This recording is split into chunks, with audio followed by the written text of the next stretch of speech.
Hello everybody, welcome back to the channel. Today we're going to be going over our episode 27 of the Hero Spotlight series.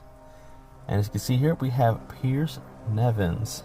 But if you guys want to check out any other Hero Spotlight, I'll be leaving a link to the playlist in the description below if you guys want to check out any other Hero Spotlights.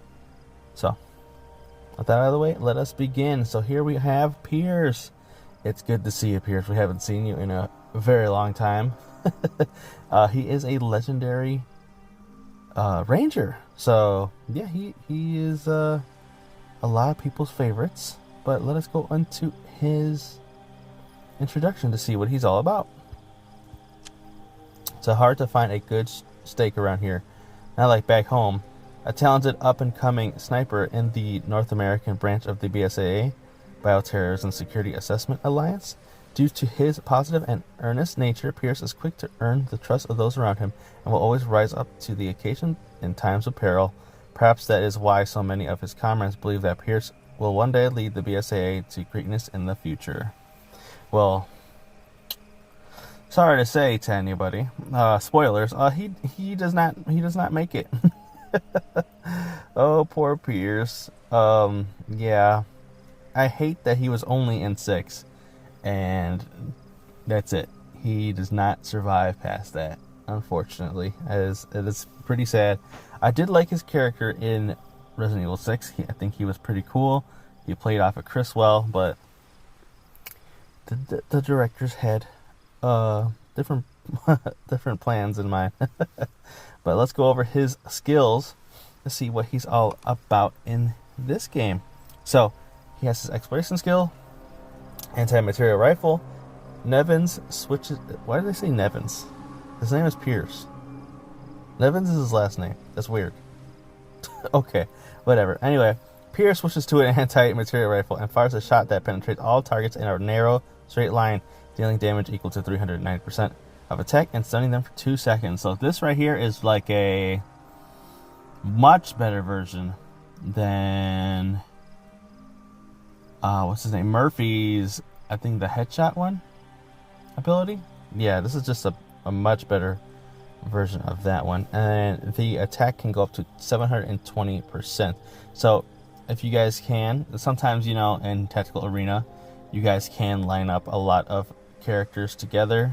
That'll help out a lot. And then also when it comes to hordes of zombies in exploration mode, if you probably take a lot of them down and then stun them all as well, so that will help at least taking down the horde, because sometimes those zombies they like to group up and they can get overwhelming. Next we have normal attacks. Increase attack by 1.5% for 3 seconds. This effect can stack up to 15 times. So the attack increase from 1.5 can go up to 3.2 at max level. And let's say 3.2 times that, I think that's about 40%, I believe, almost maybe 40% at max. So that's not too bad. Again, it gives them a little more damage, especially in Tactical Arena. Actually, I don't even think that's going to last too much in Tactical Arena. This is more for exploration mode, I guess. So yeah, he doesn't have the time in Tactical Arena to get those buffs all the way up. And then he has bomb throw. Throws a bomb at the furthest target, dealing damage equal to 130% of damage, and that can go up to 250%. Now this is very interesting because there are not a lot of heroes who can actually target the backline. So this right here is going to be helpful in your Tactical Arena, because he'll go straight for the people in the back, because usually we have the defenders in the front and they take a little more damage, especially if they have a mark, someone who just stands there and just takes damage. Well, he'll just ignore a mark completely and just start taking out the backline. So that is pretty neat. That is a pretty neat skill for him. So yeah, not bad. I'm hoping it's more frequent, because 250% is not that much of a damage percentage, but I guess we'll see. Alright, next we have the field skills. Let's go over to Trigger Discipline.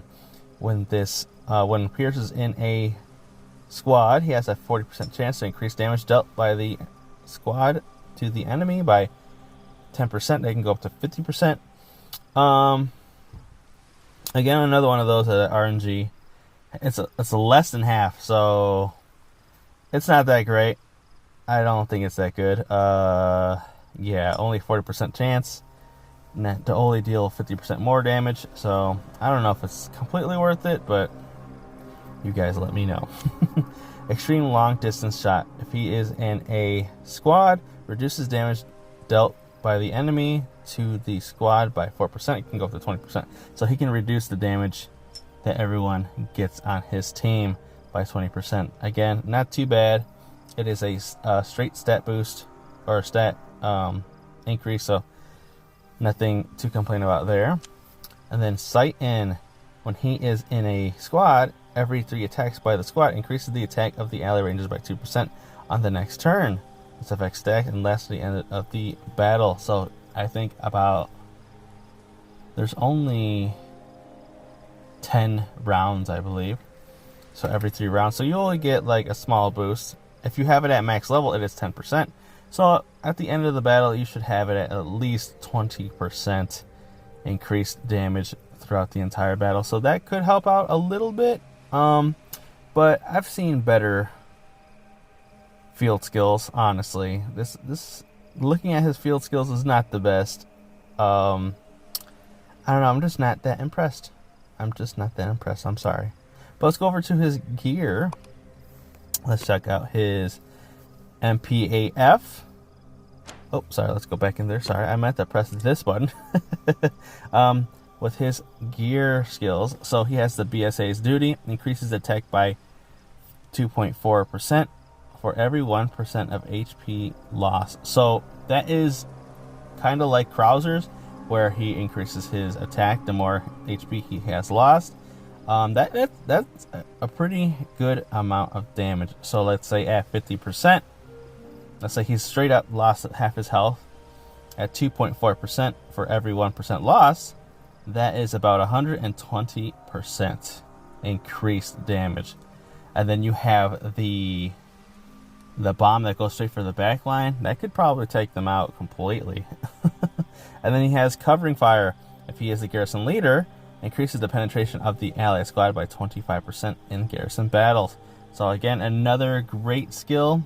Penetration is always needed, especially because a lot of people love defenders and they have high defense. So that'll go right through that. He also has the ranger penetration and HP up to 92.5%. Again, because he's Gen 4, it's kind of like a power creep situation going on here. They have the highest percentages because they are the newest characters. So yeah, it's not too bad. He has pretty high percentages. Going over his skills and stuff like that. He I don't know. I think he's better in exploration than he is in the field. These are okay. They're not the best, but these are okay field skills. I don't know if I go all out on him, but what you're going to want to do is go all out on leveling up his stats, because if we go into his stat previews and we go to max level and then we go to max star level, look at that ranger attack and defense. 370%. It is, without a doubt, insanely high. Just like Sherry and just like Jake, because they are the newest characters, they get the highest percentages. Again, it's a power creep situation. So yeah, you guys want to definitely get that up there. But yeah, just going over his skills, I just think he might be better for tactical arena exploration mode. Those field skills are just a little lackluster for me. But now that we've gone over his whole kit, how did we get Piers? Well, he is luckily in the Spin Your Luck event. That is probably why he his skills aren't that great. It's because he's already here. You know, they don't want you to get someone who has the best skills leveled up so quickly. Like Sherry, I think Sherry is the best one, but that is why she's kind of harder to get. But yeah, you guys can get him in the Try Your Luck.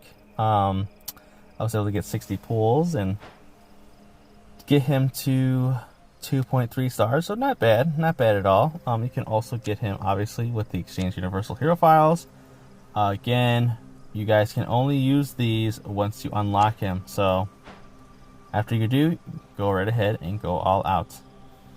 And another thing they don't tell you is that in the merchant, you guys can get him with the Vaccine Research Lab coins, about 3 of those every 14 days. So not too bad. I mean, they are kind of expensive. I don't kind of recommend you get them. Both Sherry and Jake are here as well. But yeah, I think they're just too expensive, especially for those vaccine raid coins. But yeah, that is Piers. Let me know what you guys think about Piers. Is he good? Is he bad? I don't know about his skills, honestly. I don't know about those skills at all. But he has great percentages that probably make up for those skills. So he'll be doing great in PvP no matter where he is. But again, let me know what you guys think about him in the comments below. And make sure to leave a like, subscribe, and hit those post notifications for future videos. We're making videos all the time. Now that we've gone over all of the Gen 4 heroes, we'll start doing some tier lists. So look out for that in the future. But again, and enter that code in the bottom right in your creator code input to support the channel. It is always appreciated. So yeah, thank you all for watching and hope to see you in the next video.